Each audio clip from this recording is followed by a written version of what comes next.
Hi, welcome to Meena sweet home. அனைவருக்கும் இனிய காலை வணக்கம். எல்லாரும் என்ன பண்றீங்க? எப்படி இருக்கீங்க? நல்லா இருக்கீங்களா? இந்த பதிவு எதுக்காக இன்னைக்கு இந்த விஷயம் நான் போடணுன்றதுக்காக தான் போடுறேன். முக்கியமா கடை வச்சிருக்கிறவங்க, அதாவது பெரிய பெரிய ஷாப்பிங் வச்சிருக்கிறவங்கலாம் இந்த விஷயம் தெரிஞ்சுக்கோங்க. நீங்க நாம ரெகுலரா நான் பர்ச்சேஸ் பண்றது உங்க எல்லாருக்குமே நான் என்னோட நிறைய வீடியோஸ்ல சொல்லியிருக்கேன். ஜெயச்சந்திரன்ல பர்ச்சேஸ் பண்ணுவேன்னு சொல்லிட்டு, அதாவது நான் சின்ன பிள்ளையில இருந்தே எங்க அம்மா ஜெயச்சந்திரன்ல தான் கூட்டிட்டு போய் வாங்கி கொடுப்பாங்க. அதனால நான் இப்போ வரைக்கும் எனக்கு ஜெயச்சந்திரன் கொஞ்சம் காசும் சரி பட்ஜெட்டுக்குள்ள இருக்கிற மாதிரி இருக்கும். எல்லா பொருளும் எனக்கு ஏற்றபடி இருக்கும்னு வச்சுக்கோங்க. ஆனா இப்ப என்ன விஷயம்னு கேட்டா, பொதுவாவே நான் சரவணா ஸ்டோருக்குள்ள போக மாட்டேன். எல்லாரும் சரவணா ஸ்டோர்ல இது நல்லா இருக்கு, பொருள் நல்லா இருக்கு, கம்மி விலையில இருக்கு, நமக்கு ஏத்த மாதிரி இருக்கு எல்லாம் இது வரைக்கும் சொல்லியிருக்காங்க. பட் நான் போனது கிடையாது. ஒரே ஒரு வாட்டி எதுக்கோ இப்ப ரீசெண்டா போயிருக்கேன். அதே மாதிரி எங்க அம்மா கூட ஒரு 2-3 வருஷம் முன்னாடி நான் போயிருக்கேன். அம்மா காட்டன் புடவை எடுக்கிறது கூட்டு போனாங்க. அங்க என்ன பண்றாங்க தெரியுமா? பேக் எல்லாம் நம்மளோட திங்ஸ் எல்லாம் உள்ள போட்டு ஒரு பை கொடுத்து டேக் போட்டு விட்டுருவாங்க.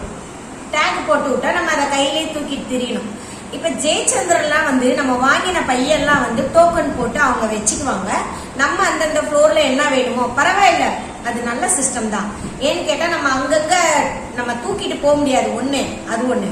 அத மாதிரி அவங்க எதுக்கு போடுறாங்கன்னா, நம்ம திருடி நம்ம பொருளை உள்ள வச்சுக்க கூடாது அப்படின்றதுக்காக தான் அவங்க அங்கங்க டோக்கன் போடுறாங்க. அது நல்ல விஷயம்தான், நான் மதிக்கிறதுக்கு மதிப்பு கொடுக்குறேன். ஆனா சரவணா ஸ்டோர்ல எங்க போனாலும் நம்ம போலாம், ஆனா நம்ம டேக் போட்டு கொடுத்துருவாங்க. ஓகே. ஆனா இது ஒரு வாட்டி அம்மா கூட கேட்டாங்க, அவங்க நம்மளோட திங்ஸ் பையில போட்டு டேக் போடுறாங்க. ஓகே, அது நல்ல விஷயம் தான். ஆனா நம்மளோட பர்ஸ், நம்மளோட ஹேண்ட்பேக் எல்லாம் செக் பண்றது கேவலமான விஷயமா நான் நினைக்கிறேன். சரிங்களா? தப்பா நினைச்சுக்காதீங்க. எனக்கு இது இப்ப ரீசெண்டா நேத்து சங்கீதா கடைக்கு போச்சு. அப்பயே எங்க அம்மா சண்டை போட்டு தான் வெளியே வந்தாங்க. பர்சுக்குள்ள எண்ணத்தை தூக்கி வைக்க முடியும் அப்படின்னு அசிங்கமா கேட்டு வந்தாங்க. பட் ஆனால் நேற்று சங்கீதா சரவணா ஸ்டோர் போயிருக்கு. அது ஏதோ ஸ்லீவ்ஸ் கிடைக்கலன்னு வாங்க போயிருக்கா. பட் ஆனால் எனக்கு தெரியும், சரவணா ஸ்டோர் போனா நீ இப்படி பண்ணிக்கோ, டேக் போட்டுக்கோ. அதாவது துணியே நம்மள எடுக்க விட மாட்டாங்க. நம்ம போய் ஒரு புடவை பாக்குறோம்னு வைங்க, இப்படி நம்மள திருடனை பாக்குற மாதிரியே பொசிஷன்ல பக்கத்துல நிப்பாங்க. ஆனா திருடுறவன் பல்கா திருடி உள்ள அமுக்கிட்டு ஓடியே போயிடுவான். அவனெல்லாம் விட்டுருவாங்க. இது நம்ம எதேச்சியா கடைக்கு போவோம், நம்மள முகத்தை பார்த்தாலே தெரியும் திருட வந்திருக்கோமா இல்ல நம்ம பொருளை திருட்டு கொடுக்க வந்திருக்கோமான்றது நம்மளை பார்த்தாலே தெரியும். பட் ஆனால் சங்கீதாக்கு நேற்று இந்த இன்சிடென்ட் நடந்திருக்கு. இந்த மாதிரி சரவணா ஸ்டோர்ல என்ன பண்ணிருக்காங்க, பேக் டேக் போட்டு கொடுத்துருக்காங்க. டேக் போட்டு அது தோல்ல போடுற பேக்கை செக் பண்ணிருக்காங்க. ஓகே, இது ஒண்ணு நடந்திருக்கு. இதெல்லாம் நல்லதே கிடையாது உங்களுக்கு. நீங்க இதையும் பார்த்துக்கோங்க. அதே மாதிரி பர்ஸ் ஜிப்பை திறந்து பார்த்துருக்காங்க. இதெல்லாம் கேடு கட்ட விஷயமா நான் நினைக்கிறேன். ரொம்பவே கஷ்டம். ஏன்னு கேளுங்க, ஒரு நல்லவங்க எல்லாம் இந்த மாதிரி நம்ம கடைக்கு போகும்போது இந்த மாதிரி நம்மளை அசிங்கப்படுத்தும் போது ரொம்ப அழுக வரும் அந்த இடத்துல. ஆனா நான் என்ன மாதிரி ஆளா நான் சண்டை போடுவேன் கண்டிப்பா. என்ன கடை வச்சிருக்கீங்க, இவ்வளவு கேவலமா ட்ரீட் பண்றீங்க நான் கேட்டே வந்திருக்கேன். ஆனா சங்கீதா எதுவும் கேட்கல. சங்கீதாவும் கதவும் செக் பண்ணிட்டு வந்திருக்காங்க. அதுக்கடுத்து இவங்க பாண்டியன் ஸ்டோர் வேற போயிருக்காங்க. பாண்டியன் ஸ்டோர்ல ரொம்ப ரொம்ப ரொம்ப மோசமா ட்ரீட் பண்ணுவாங்க. எனக்கு நல்லா தெரியும். நான் இது வரைக்கும் பாண்டியன் ஸ்டோர் உள்ளே போக மாட்டேன்.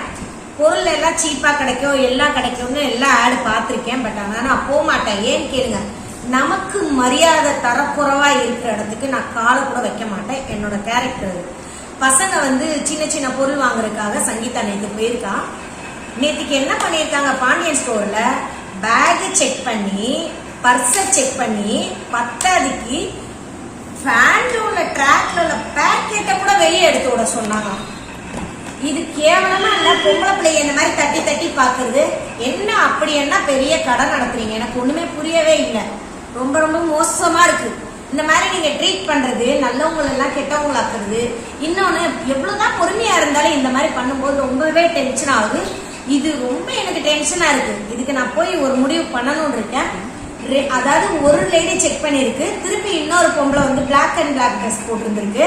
2 பேருமே செக் பண்ணிருக்காங்க. அவ ஒருத்தியே இப்படி தட்டி செக் பண்ணிருக்காங்க. பேக்கெட்டை உள்ள இருந்து எடுத்து விட சொன்னாங்க. பேக்கெட் உள்ள என்ன வைக்க முடியும்? அறிவு இருக்கா கொஞ்ச நாளும்? உங்களுக்கு எல்லாம் மாதிரி இதுவே இல்லை. அப்படி என்ன பெரிய நீங்க கடை நடத்துறீங்க, என்ன பெரிய இது பண்ணுறீங்க? இப்படிலாம் பண்றதுனால உங்களுக்கு தான் பிரச்சனையே வரும். உங்களுக்கு கடைக்கு ஆள் வருமானத்துக்கு ஆள் வருதுன்றதுக்காக நீங்க மக்களை இவ்வளவு கேவலமா ட்ரீட் பண்றது ரொம்ப ரொம்ப தப்பு. என்னோட பொண்ணுன்னு இல்ல, என்னோட பொண்ணு வந்து இந்த விஷயத்துல ரொம்பவே ஹார்ட் ஆயிட்டா.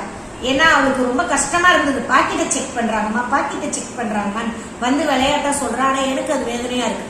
அதனால தயவு செஞ்சு இந்த மாதிரி பண்ற கடைக்கெல்லாம் நீங்க போகாதீங்க. எதுக்குதான் விழுந்து முண்டி அடிச்சுக்கிட்டு போறீங்கன்னு எனக்கு தெரியல. சீப்பா கிடைக்குது எல்லாமே. இப்ப நம்ம வீட்டுக்கிட்டே வராங்க, வண்டியில நிறைய கிடைக்குது. ஆனா இந்த மாதிரி கேவலமான ட்ரீட்மெண்ட் பண்ற கடைக்கு தான் எல்லாரும் போய் விழுறாங்க. அது அவங்க விருப்பம். பட் ஆனா அந்த கடையில இருக்கிறவங்களுக்கு கொஞ்சம்லாம் மனசாட்சி வேணும். பொம்பளை பிள்ளைய போய் பாக்கெட்டை தட்டி செக் பண்ண சொல்றோமே, அந்த பிள்ளைக்கு எவ்வளவு அருவருப்பா இருக்கும் அதெல்லாம் யோசிச்சு பாத்தீங்களா? முக்கியமா பாண்டியன் ஸ்டோர் தான் இது. எப்பயுமே நான் பாத்திருக்கேன். சரவணா ஸ்டோர் வந்து ஹை லெவல்ல பண்ணுவாங்க, இவங்க வந்து தர லோக்கல் லெவல்ல பண்றாங்க போலுக்கு. சரி, இனிமேல் இது நடக்காம இருக்கணும்னு பாருங்க. தயவு செஞ்சு இந்த வீடியோ முடிஞ்ச வரைக்கும் ஃபார்வர்ட் பண்ணுங்க. இது வந்து என்னோட கெட்ட எண்ணத்துக்காகவோ என்னோட வேற எது குறிக்கோளுக்காகவோ கிடையாது. இந்த வீடியோ முழுக்க சத்தியமா நேற்று என்னோட பொண்ணை செக் பண்ணது, அதனாலதான் எனக்கு பிடிக்கவே இல்லை. அதனால எல்லா மக்களும் தெரிஞ்சுக்கட்டும்ன்றதுக்காக தான் இந்த வீடியோ நான் பதிவு பண்றேன். தப்பா இருந்தா தயவு செஞ்சு என்னை மன்னிச்சிருங்க. சரின்னு தோணுச்சுன்னா நீங்க கமெண்ட் பாக்ஸ்ல போடுங்க. முடிஞ்ச வரைக்கும் அந்த கடைக்காரங்களாம் இப்படி பண்ணக்கூடாதுன்னு கொஞ்சம் எக்ஸ்பிளைன் பண்ணுங்க எல்லாரும். ஏன்னு கேட்டா நம்ம பொருள் வாங்குறது தான் போறோம், அசிங்கப்பட போகல. சரிங்களா? ஏன்னா நமக்குன்னு ஒரு தன்மானம்ன்றது ஒண்ணு இருக்கு. எனக்கு அது அதிகமாவே இருக்கு, என் பொண்ணுக்கு அது அதிகமா இருக்கும், என்னோட டபுள் மடங்கு இருக்கும். பட் அதனால ரொம்ப கஷ்டமா இருக்கு. இது மனசு உடஞ்சுதான் இந்த வீடியோ போடுறேன். தயவு செஞ்சு இனி இந்த மாதிரி நடக்காம அவங்க பாத்துக்கிற அளவுக்கு இருக்கட்டும். ஓகே ஃப்ரெண்ட்ஸ், அடுத்த வீடியோல பார்க்கலாம். பாய்.